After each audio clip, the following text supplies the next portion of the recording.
So hello guys, so in this video we are going to learn about what are sessions and cookies, what are JWT tokens and the different types of tokens, how a login with username and password works, and how login with Google works.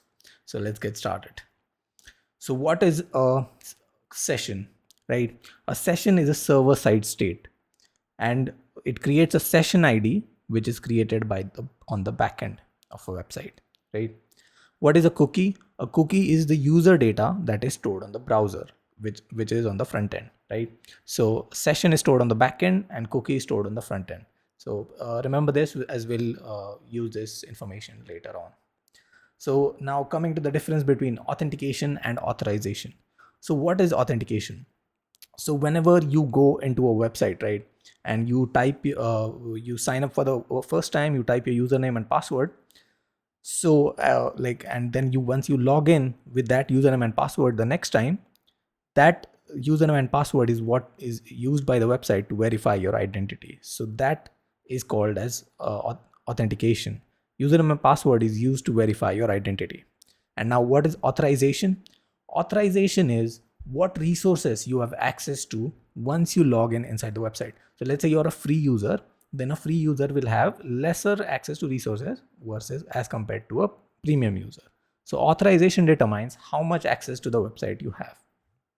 Now moving on to how a username and password in a website work. So whenever you go into a website, you have to sign up, you have to give your username and password, and this on the front end, and then this username and password is passed to the backend, where the backend processes this and stores this data, encodes it or in the database, right? Now once it stores it, then the next time you go to the website, you try to log in by giving your username and password. The backend will try to verify that information. It will compare the username and password with the value stored in the database, and once it verifies, then it will create a JWT. Now what is a JWT? A JWT is basically a kind of token. Its full form is a JSON web token. So once the backend creates the JWT, it will basically pass it to the front end. The front end will basically, once it receives the JWT, it means that it will use that JWT to access the protected routes, and the website will get, like, the user will get logged into that website, right? So every time, so once the user logs in, once the backend once the user is authenticated after receiving the JWT, then they will go inside the website, and the user can then access the protected routes using this JWT. Now moving on to what exactly is the JWT. So it consists of three parts. So there is a header, there is a payload, and there is a signature. So payload has the user data, and a header has the cryptographic algorithm data.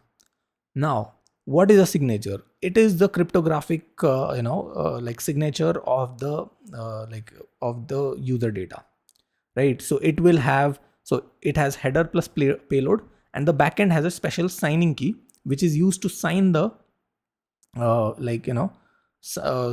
which is used to sign this header plus payload. And using this signing key, this cryptographic hash, this can be created, right?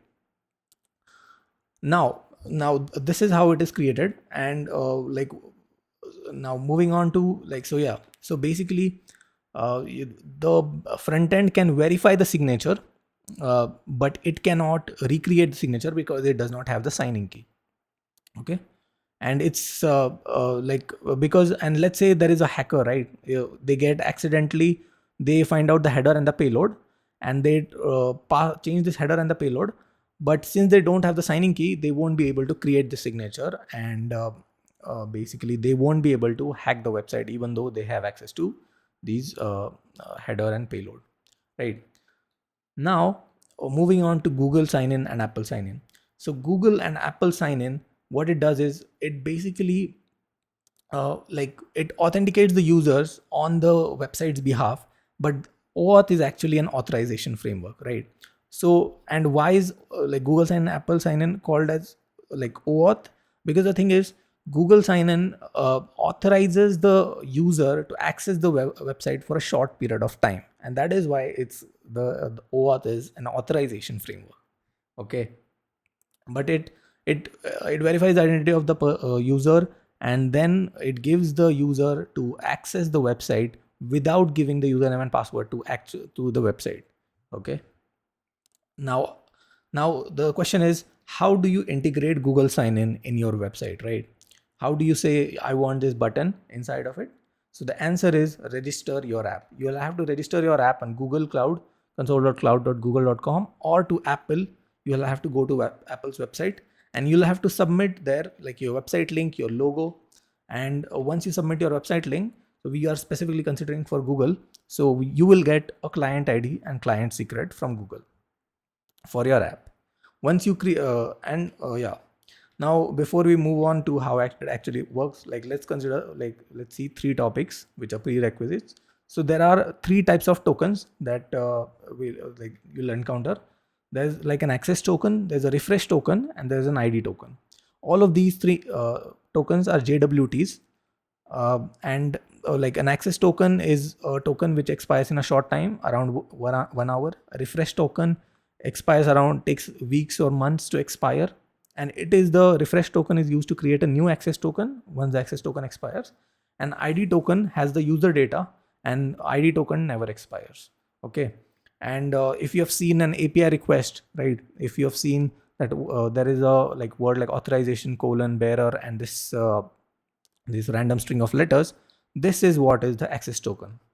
Okay, so now that we know how Google sign in, like how to integrate Google sign in and what are these tokens, let's move on to how Google sign in actually works. So whenever the user is on the front end, right, they have created an account, like they already have a Google account, and they are trying to sign in to this website, sign in or log in to this website. So they give the username and password to like they click on the Google sign in button, and they give the Google username and password to Google to sign into this website. Now the app has the registered like client ID of Google, of that app. So it will pass the client ID, username, and like password to Google. Okay. Now from the front end, once Google receives these three credentials, it will send the callback or redirect URL to the backend server of this app. Like because of the redirect URL, this call will go to the backend server along with the authorization code. So when Google sends this like hits this callback URL, Google is saying I'm Google and I'm sending you an authorization code. So verify that you are the backend and send me the client ID secret and the authorization code.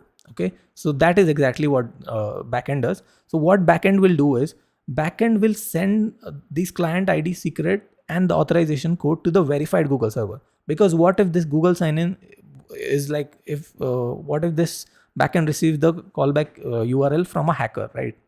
So it backend, what it will do, that it will send the correct client ID secret and authorization code to the verified Google server with the link which it has. Now once it sends the verified sends the Google verified Google server, and once it verifies it, now Google knows that this backend is correct, and now this backend already knows that okay, we have received the authorization code, and we have asked basically Google whether it's the actual Google, because if this person was someone else, then Google will not verify this, right? So because it is the actual Google server, then this authorization code will get along with this client ID and secret will get approved by Google. Now once this request is approved by Google, Google will then send the access token, refresh token, and the ID token to the backend server, right? Right. So basically, access token last 1 hour, and this refresh token and ID token is sent. Now, since these are all JWTs, backend can also pass. Now, backend has this. What backend does is it creates a session, right? So, like once it creates a session, so like a session creates a session ID, which is a long-lived token, and it is also a JWT, but it lasts more than 1 hour, and it lasts for it can last for like depending on the time it is set. Okay, So the thing is, the use of this session is that because the access token lasts only 1 hour, you don't want the user to get logged out every 1 hour, and to create a new refresh token, like access token, using the refresh token, and you don't want that. So you create a session. You know that Google has verified the user. You know that like the user is legitimate. Now you are directly talking with the user. So you create this session, you pass this session ID to the front end. Now once the front end receives the session ID, it will store this data in a cookie. So as I told you, cookie is for the user data, right? So all your session ID is stored in the cookie, and basically session ID is a JWT. So every time now the user has been authenticated, the JWT will be passed to access the protected routes or whatever it exists inside the website after login, right? So this is how Google sign in works, and this is how you integrate Google sign in into any website. So remember, like, client ID and client secret are the credentials you receive from Google after app registration, and yeah, a callback and redirect URL is basically Google has to call the backend, and then backend, once it verifies it, like backend sends it to verified Google server, and it sends the access, refresh, and ID token to the backend. Now uh, in reality, you can actually use Google's code to integrate Google sign in, or Apple's code to integrate Apple sign in. But this all three process, right? You like the backend sending client ID, secret, and auth code to the Google server. This also has been like there is like software that handles these two things. So there are like software like Clerk, or there are like that. What they do is basically they handle all of these URLs on its behalf. So it will handle sign in, and it will directly give the user the JWT, and it will basically authenticate the user. So all this operation, right? All this operation that you see, access token, refresh token, ID token, the software will take care of that, right? So yeah, this is how you integrate Google sign in into your website, and this is how this actually works. Yeah, so if you have any questions on this, if you didn't understand any part, please let me know in the comments. And yeah, otherwise I'll be back with another video and another topic. Yeah, see you soon.